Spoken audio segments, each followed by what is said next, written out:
ناظرین یہ تل کا بھی اس میں اشارہ ہے اور یہ دور کا اشارہ ہے.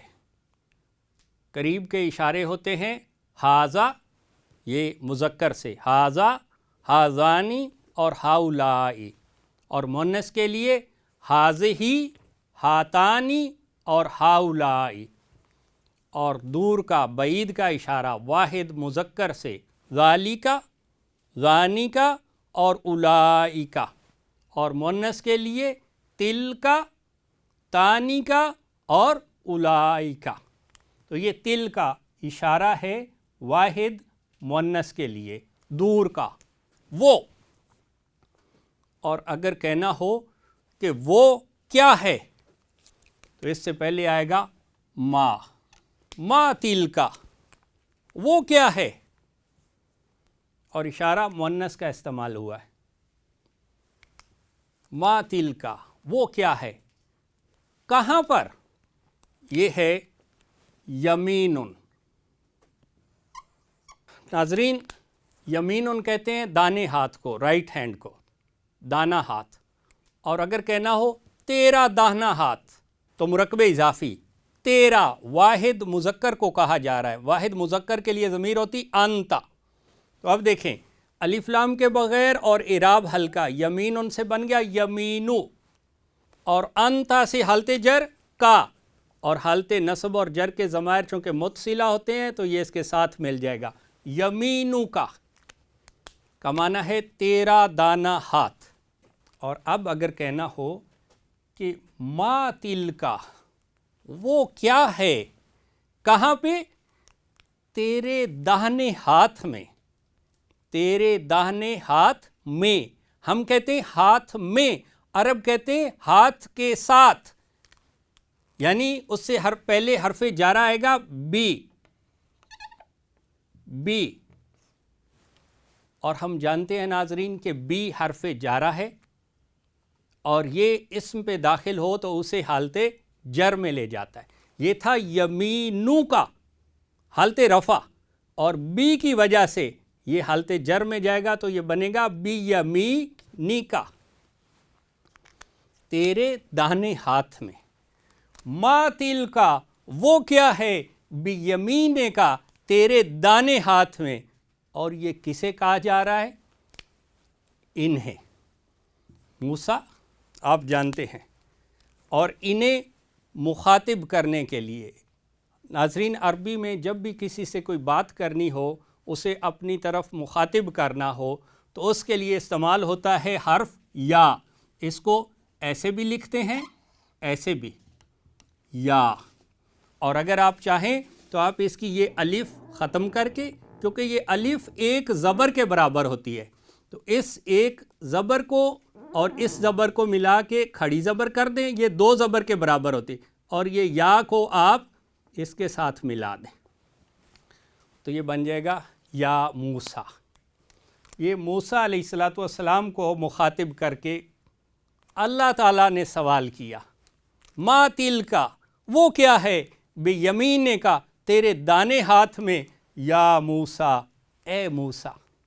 یہ وہ سوال تھا جو وادی طویٰ میں حضرت موسیٰ علیہ السلام سے کیا گیا، جس کے جواب میں انہوں نے کہا قالا. ناظرین یہ قالا فعل ہے، قالا کا معنی ہے اس نے کہا، اور یہ انشاءاللہ بہت جلد ہم آپ کو بتائیں گے کہ یہ قالا کیسے بنا. جب ہم جملہ فعلیہ پڑھیں گے تو اس میں قالا کا معنی ہے اس نے کہا. ہی سیڈ، کیا کہا، ہیا. ناظرین ہیا یہ واحد مؤنث کی ضمیر ہے. مذکر کے لیے تو ہوا وہ، ہی، اور ہیا وہ، شی، وہ مؤنث، کیونکہ اوپر اشارہ بھی مؤنث کا استعمال ہوا تھا. اس کا مطلب ہے کوئی مؤنث چیز ہے جس کے بارے میں سوال ہو رہا تھا، اور سوال بھی بڑا خوبصورت تھا کہ اس کی جنس بھی صحیح معلوم تھی کہ کیا ہے، مؤنث کا اشارہ استعمال ہوا. ناظرین یہ اسم ہیا، ہیا یہ ضمیر ہے واحد مؤنث غائب کی. مذکر کے لیے ہوا وہ، ہی، اور مؤنث کے لیے ہیا، شی. تو یہ جملہ اسمیہ کا مبتدا بناتے ہیں، کیونکہ مبتدا کے لیے ضروری ہے کہ حالت رفع میں ہو اور معرفہ ہو، تو یہ حالت رفع میں ہے ہیا، اس سے حالت نصب اور جر ہوتی ہے ہا یہ، اور ہیا چونکہ ضمیر ہے اور ہم جانتے ہیں کہ ضمائر معرفہ ہوتے ہیں، تو یہ مبتدا بن گیا۔ ہیا کا معنی یہ ہے، کیا آگے خبر آ رہی ہے ناظرین، اصن، اصن کا معنی ہے ناظرین لاٹھی، یہ نکرہ، اور یہ حالت رفع ہے، یہ ذہن میں رکھیں ناظرین، یہ حالت رفع ہے، اس کی حالت نصب اور جر بھی یہی ہوتی ہے، یہ مبنی اسم ہے، حالانکہ ہمیں اس کے اوپر زبر نظر آ رہی ہے جو کہ عام طور پہ حالت نصب میں ہوتی ہے، لیکن یہ مبنی اسم ہے اور اس پر حالت رفع، نصب اور جر تینوں حالتوں میں زبر ہی ہوتی ہے۔ لیکن یہ کیوں ہوتی ہے یہ بھی انشاءاللہ آگے چل کے ہم ایک ٹاپک پڑھیں گے تو اس میں یہ بات کلیئر ہو جائے گی۔ تو یہ حالت رفع میں اور نکرہ اور جنس اور عدد میں ہیا مبتدا کے مطابق، ہیا مؤنث ہے، اصن بھی مؤنث ہے، ہیا واحد ہے اور اصن بھی واحد ہے، اور ناظرین یہ اصن یہ وہ مؤنث سمائی جو کہانی کی شکل میں بیان کیے تھے ان میں سے ہے، وہ سماء، شمس، نفس اور اصن، اور حرب، سبیل، ارض، دار، بیر، دلو، کاس، خمر اور رویا، تو وہاں پہ یہ اصن لاٹھی استعمال ہوا تھا، یہ مؤنث استعمال ہوتی ہے۔ تو لاٹھی چونکہ ہاتھ میں تھی اس لیے اس کی طرف جو اشارہ کیا گیا وہ بھی مؤنث کا تھا، تل کا، ذالک کا نہیں کہا گیا، اور اسی لیے اس کے لیے ضمیر استعمال ہوئی تو وہ بھی مؤنث ہیا، ہوا نہیں استعمال ہوئی۔ ہیا اصن یہ لاٹھی ہے، اور اگر کہنا ہو کہ یہ میری لاٹھی ہے تو مرکب اضافی میں، انا یہ، اور لاٹھی اور انا سے مرکب اضافی میری لاٹھی تو مضاف الف لام کے بغیر اور اعراب ہلکا عصا، اور انا سے حالت جر یا ساکن، اور ناظرین آپ کو معلوم ہے کہ یا ساکن اپنے ما قبل پر زیر مانگتی ہے، اور یہاں پہ جو ہے الف ہے آ رہا، اب ہم اس کو زیر نہیں دے سکتے، تو یہاں پہ پھر کیا ہوتا ہے، اب دو ساکن اکٹھے ہو گئے، اب ہم اس کو پڑھ بھی نہیں سکتے، عصای ایسے نہیں کہیں گے، تو پھر کیا ہوتا ہے کہ یہ جو یا متکلم ہے یا ساکن، جب کبھی بھی ضرورت کے تحت اس کو حرکت دینا ہو تو وہ ہمیشہ فتحہ یعنی زبر ہوگی، تو یہ ہوگا عصایا، عصایا کا معنی میری لاٹھی، قالا وہ کہنے لگے یا انہوں نے کہا، ہیا عصایا یہ میری لاٹھی ہے۔ ناظرین یہ ہے انتا، انتا ضمیر ہے واحد مذکر حاضر کی، انتا کا معنی تو، واحد مذکر، اور اگر مؤنث ہو تو پھر ہوگا انتی تو، اور اگر کہنا ہو کہ تو کون ہے تو ناظرین پہلے ہم نے پڑھا ما کا معنی تھا کیا، یہ غیر عاقل چیز کے لیے استعمال ہوتا ہے، ما کیا، اور اگر عاقل مخلوق ہو یعنی انسان، جن یا فرشتہ، اور اسے کہنا ہو کہ تو کون ہے تو ناظرین کون کے لیے اس میں استفہام استعمال ہوتا ہے من انتا، تو کون ہے، اور اگر مؤنث ہو اور اسے کہنا ہو کہ تو کون ہے تو پھر کہیں گے من انتی، اسے انتا نہیں کہیں گے، من انتی تو کون ہے۔ ناظرین ایک اسم ہے ناصرن کا معنی ہے مدد کرنے والا، اور اس سے بنتا ہے نصیرن خوب مدد کرنے والا، یہ مبالغے کا صیغہ ہے نصیرن، اور اس سے جمع مکسر ہے انصارن، انصار یہ جو لفظ ہم استعمال کرتے ہیں مہاجرین مکہ، یعنی جو مکہ سے ہجرت کر کے رسول اللہ صلی اللہ علیہ وسلم کے ساتھی ان کے ساتھ گئے تھے انہیں کہتے ہیں مہاجرین، اور مدینہ میں جو لوگ تھے جنہوں نے ان کو ویلکم کیا، خوش آمدید کہا اور وہاں پہ ان کی مدد کی، انہیں کہا جاتا ہے انصار۔ وہ یہی انصار ہے۔ ناصرن اور نصیرن سے جمع مکسر، انصارن جنہوں نے خوب مدد کی۔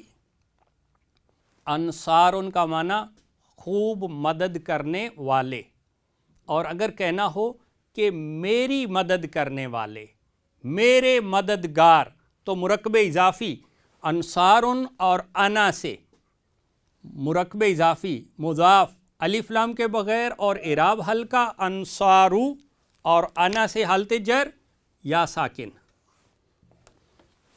اور ناظرین یا ساکن اپنے ما قبل پر زیر مانگتی ہے، تو یہ بن جائے گا انصاری،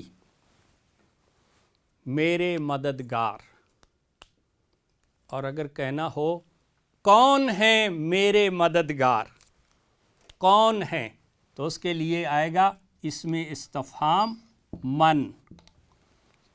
من انصاری، کون ہیں میرے مددگار، کس مقصد کے لیے؟ کہنا اللہ کی خاطر، یہ ہے اللہ، اور ہم کہتے ہیں اللہ کی خاطر، اللہ کے لیے۔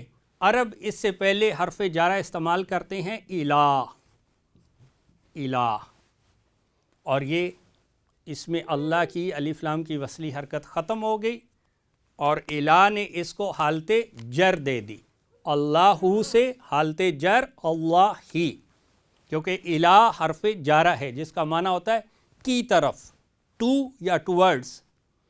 اور ناظرین اب دیکھیں یہ آگے لام ساکن آ رہا ہے، تو یہ اس لام کی یہ کھڑی زبر آگے نہیں مل سکتی، تو اسے پھر عام زبر میں بدلنا پڑے گا، تو یہ بن جائے گا اللہ، اللہ کی خاطر۔ من انصاری، کون ہے میرا مددگار، اللہ، اللہ کی خاطر۔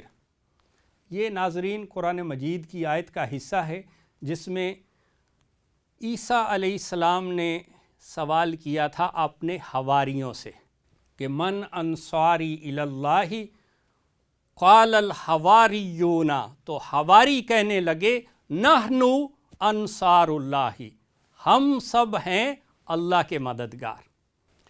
ناظرین ملک ان کا معنی ہے حکومت، بادشاہت، اقتدار، ملکن، اور اگر اس کو معرفہ کریں تو بنے گا الملک، اقتدار ہے، اقتدار ہے۔ اور اگر کہنا ہو کہ کس کا اقتدار ہے، کس کی بادشاہت ہے، تو اس سے پہلے آئے گا اس میں استفہام من، اور یہ وصلی حرکت الف لام کی ختم ہو جائے گی۔ اب دو ساکن نون اور لام، تو یہ نون کو آگے ملانے کے لیے وصلی حرکت ہمیں دینا پڑے گی، اور من کو جب بھی آگے ملانے کے لیے وصلی حرکت دینا ہو تو وہ زیر ہوگی۔ من الملک، من الملک، لیکن ناظرین اس کا معنی تو بنتا ہے کہ کون ہے بادشاہت، تو کون نہیں، ہم نے کہنا ہے کس کی، کس کی یا کس کے لیے۔ تو آپ جانتے ہیں کہ کا یا کے لیے استعمال ہوتا ہے لام جارہ، جو عام اسم پہ داخل ہوتا ہے تو زیر والا ہوتا ہے اور اسے حالت جر دیتا ہے۔ لی کا معنی ہے کا یا کے لیے۔ اب جو من ہے ناظرین، من یہ مبنی اسم ہے، ما بھی مبنی ہے اور من بھی مبنی ہے، بلکہ تمام اسماء استفہام یہ مبنی ہیں، یعنی تینوں اعرابی حالتوں میں ایک ہی شکل رکھتے ہیں سوائے ایون کے۔ ایون کا معنی ہے کون سا، تو اس سے حالت نصب ہوتی ہے این اور حالت جر اید۔ اور اس کے علاوہ باقی تمام اسماء استفہام یہ مبنی ہیں. لیکن اب ہم کہیں گے کہ اب من حالت جر میں ہے. کیوں؟ کیونکہ اس سے پہلے حرف جارہ آ رہا ہے لی. لمن، لمن کس کی ہے، الملک حکومت، بادشاہت. تو چونکہ یہ وصلی حرکت ہم نے دی، پھر ہوگا لمن الملک، لمن الملک کس کی ہے بادشاہت، کب؟ آج. اور ناظرین آج کو کہتے ہیں عربی میں الیوم. الیوم کا معنی ہے آج. اور یہ الف لام کی حمزہ کی وصلی حرکت ختم ہو جائے گی کیونکہ اس سے پہلے لفظ آ رہا ہے. تو ہم اس کو پڑھیں گے لمن الملک اليوم، اور وقف کریں گے تو پڑھیں گے لمن الملک اليوم، کس کی ہے حکومت آج. یہ قیامت کے روز اللہ تعالیٰ ایسا فرمائیں گے. ایسے لگتا ہے کہ جیسے یہ سوال بادشاہوں سے ہوگا، جو کہتے ہیں نا کہ ہمارا اختیار ہے، ہمارا اقتدار ہے، ہماری بادشاہت ہے، تو ہم جو چاہیں کریں. تو اس روز اللہ تعالیٰ انتہائی جلال کی حالت میں یہ سوال کریں، لمن الملک اليوم، کس کی ہے بادشاہت آج.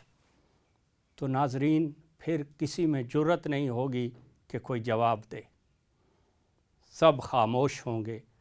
تو پھر اس کا جواب بھی خود اللہ تعالیٰ کی طرف سے آئے گا. یہاں پہ پھر مبتدا، مبتدا الملک حالت رفع میں اور معرفہ الملک کہ بادشاہت ہے. آگے اس کی اصل خبر موجود ان کی شکل میں وہ محذوف، حذف کر دی گئی، ضرورت نہیں تھی. کہ بادشاہت ہے کس کی؟ اللہ کی.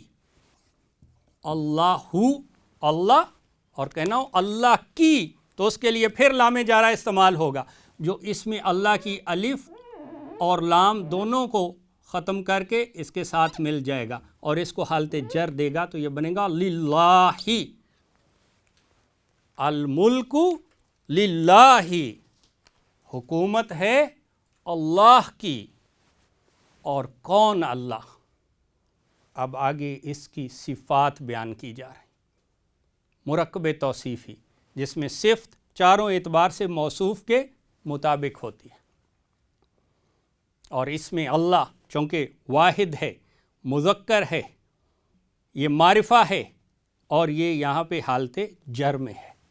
تو صفات بھی اسی طرح ہوں گی. کیا؟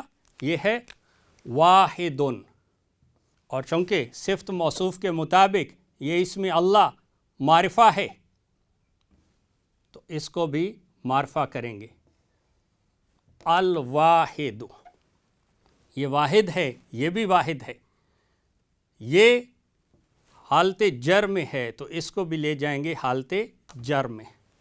مذکر، واحد اور معرفہ اور حالت جر میں اسی کے مطابق. اور صرف یہی نہیں کہ اللہ کے لیے ہے جو واحد ہے، اکیلا ہے.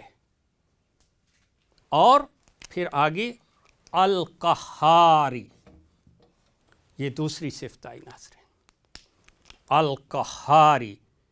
اور چونکہ ناظرین یہاں پہ چونکہ مبتدا تو سوال میں موجود تھا نا، سوال میں موجود تھا کہ کس کی ہے حکومت آج، تو اس لیے اب یہاں پہ مبتدا جو ہے اس کو ریپیٹ نہیں کیا گیا، صرف خبر بیان کر دی گئی.